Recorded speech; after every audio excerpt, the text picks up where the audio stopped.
स्वरथापि मनसो मुनिपुङ्गवानां सोऽप्यस्ति यत्र पदसिन्यविचिन्त्य तत्त्वे गोविन्दमादिपुरुषं तमहं भजामि एकोऽप्यसौ रचयितुं जगदण्डकोटिं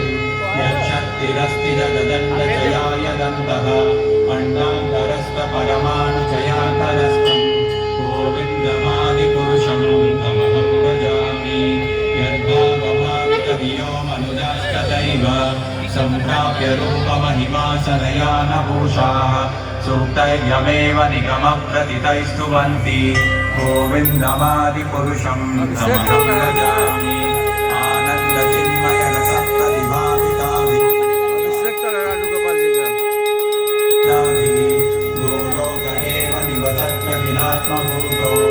गोविन्दमादिपुरुषं तमहं भजामि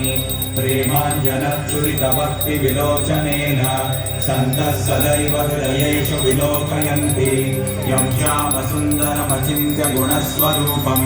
गोविन्दमादिपुरुषं तमहं भजामि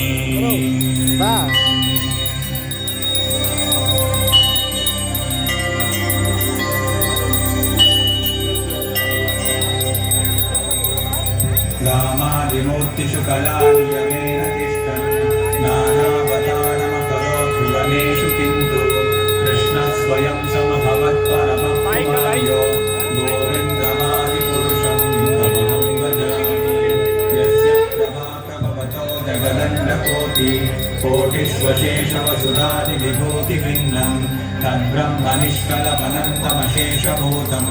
गोविन्दमादिपुरुषं तमहं भजामि माया हि यस्य जगदण्डशतानि त्रैगुण्यतद्विषयमेकविधायमाना